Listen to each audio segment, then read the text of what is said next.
శుక్లాంబరధరం విష్ణుం శశివర్ణం చతుర్భుజం ప్రసన్నవదనం ధ్యాయేత్ సర్వవిఘ్నోపశాంతయే. ఓం ఓం ఓం. హరే రామ రామ రామ హరే హరే, హరే కృష్ణ కృష్ణ కృష్ణ హరే హరే. అందరికీ నమస్కారం. జామీ ప్రేమ్స్ యూట్యూబ్ ఛానల్కి స్వాగతం. రామాయణం అనేటటువంటి ఎపిసోడ్ నేను చాలా కాలం నుంచి చేస్తున్నాను. ఇది 18వ ఎపిసోడ్లో జరిగింది. మనం ఇప్పుడు 19వ ఎపిసోడ్లో ఉన్నాము. అయితే 18వ ఎపిసోడ్లో జరిగినటువంటి ఏం జరిగిందో ఏమిటో మనం ఒకసారి గుర్తు చేసుకొని అప్పుడు మనం 19వ ఎపిసోడ్లోకి వెళ్దాము.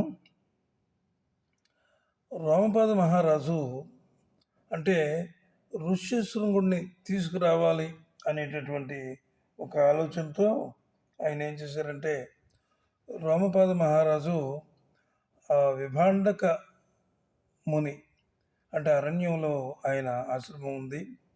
ఆశ్రమంలోంచి అక్కడ ఆయన కుమారుడైనటువంటి ఋష్యశృంగుడు ఆయన్ని తీసుకొచ్చి ఇక్కడ అంటే రామపాదుడు ఇక్కడికి తీసుకొచ్చి తన రాజ్యానికి తీసుకొచ్చి ఇక్కడ ఆయన చేత ఒక యజ్ఞం చేయిస్తే ఆయన అడుగు పెడితే చాలు ఇక్కడ పంటలు అన్నీ సమృద్ధిగా పండుతాయి.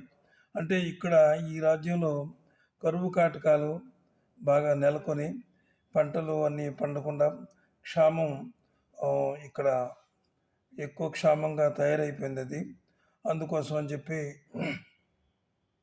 ఆయన్ని తీసుకురావాలని చెప్పి అనుకుని కొంతమంది ఋషీశ్వరులు, పండితులు, బ్రాహ్మణులు ఏం చెప్పారంటే, ఋష్యశృంగ మహారాజుని కనుక మీరు తీసుకొచ్చి ఆయనతోటి ఇక్కడ అంటే ఇంకొక విషయం కూడా చెప్పారు. శాంతాదేవిని ఆయనకిచ్చి వివాహం చేసి ఇక్కడ తీసుకొచ్చిన తర్వాత ఈ మీ మీ ఈ రాజ్యం సస్యశ్యామలంగా ఉంటుంది అని రకంగా చెప్పారు. దాని మీద అయితే వాళ్ళు ఏ రకమైనటువంటి సూచన చేశారంటే,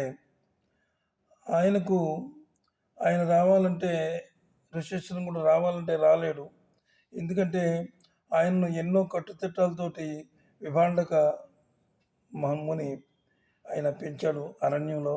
అసలు మరొక నరమానవుడికి తెలియకుండా ఆయన్ని పెంచాడు. మరొక మనుషులు కానీ అలాగే అసలు ముఖ్యంగా స్త్రీలు అంటే ఎలా ఉంటారో కూడా ఆయనకి తెలీదు.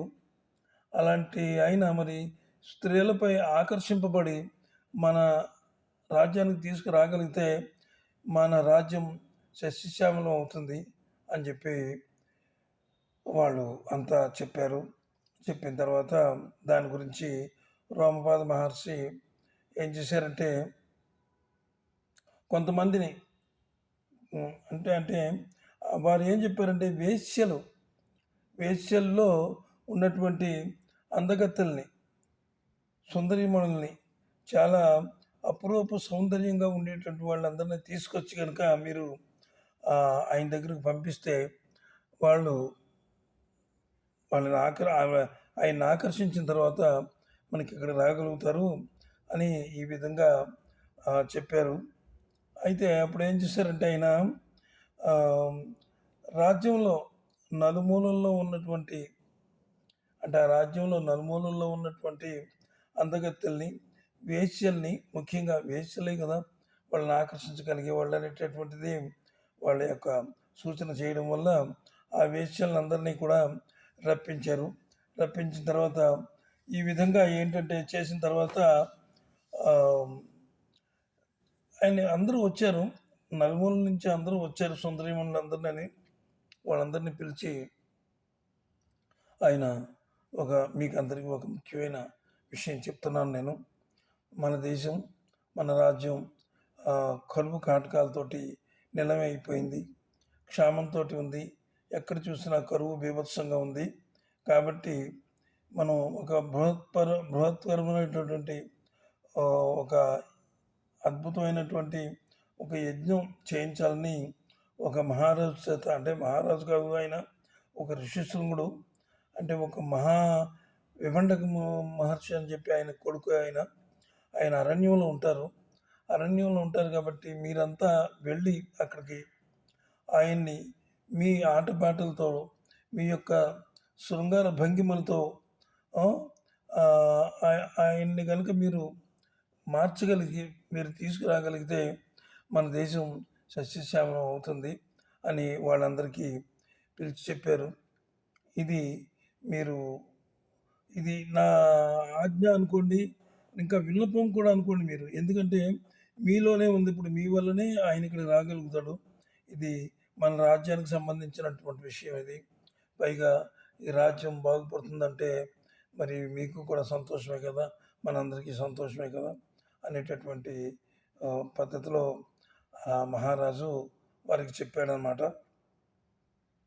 అయితే అందుకు ఆయన ఏం చెప్పారంటే, ఈ విధంగా చేసినందుకు మీకు జీవితాంతం కావలసినంత, మీ జీవితానికి సరిపోయేటంత, మీ జీవితాలకు ఏ లోటు లేకుండా ఉండేటంత ధనాన్ని నేను ఇస్తాను. మీరు సుఖంగా ఉంటారు. ఈ పని మీరు చేయడం వల్ల రాజ్యం కూడా సుఖంగా ఉంటుంది అనే విధంగా ఆయన చెప్పేటప్పటికీ వాళ్ళందరూ కూడా ఆలోచించుకుని అప్పుడు ఏమన్నారంటే, మహారాజా వారికి జయము జయము, తమరు చెప్పిన విధంగా ఆ ముని కుమారుణ్ణి మాకున్న అనేక శృంగార రీతుల్లో అన్నీ ఆయన ముందు ప్రదర్శించి ఆయన్ని ఏ విధంగానైనా సరే వశం చేసుకుని ఈ రాజ్యానికి మేము తీసుకురావడానికి శాయశక్తుల ప్రయత్నం చేస్తాము అని అనగానే ఆయన రోమపద మహర్షి మహారాజు ఏం చేశారంటే వాళ్ళందరినీ అరణ్యానికి పంపించే ఏర్పాటు చేశారు. అక్కడ విభాండక మహాముని అంటే ఋషిశృంగుని వారి తండ్రి ఉండేటటువంటి ఆశ్రమానికి కొంత సమీపంలోనే వీరి యొక్క శిబిరాలను ఏర్పాటు చేసి, ఈ అందగత్తెల శిబిరాలను ఏర్పాటు చేసి అందులో వాళ్ళని ఉంచి మరి మీ ప్రయత్నం మీరు చేయండి అని చెప్పి ఆ రాజుగారు తీసుకెళ్ళిన వాళ్ళు ఉంటారు కదా పరివారం, వాళ్ళంతా వెనక్కి వచ్చేసారు. అక్కడి నుంచి వారు ఎప్పుడు ఋష్యశృంగుడు బయటకు వస్తాడా, ఎప్పుడు ఆయనతో మనం చూసి ఆయన ఏ విధంగా మనం చేయాలనేది ఒక ఆలోచనతో వాళ్ళంతా ఉన్నారు. అంతవరకు మరి ఈ ఎపిసోడ్ మనం చేశాను.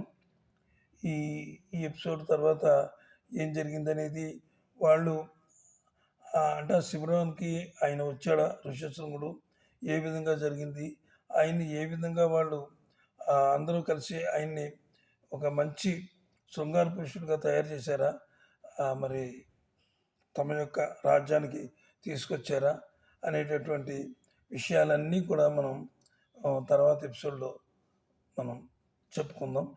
మరి ఈ ఎపిసోడ్ ఇంతవరతోటి ఆపుతున్నాను నేను. ఓ హరే రామ రామ రామ హరే హరే, హరే కృష్ణ కృష్ణ కృష్ణ హరే హరే. స్వస్తి.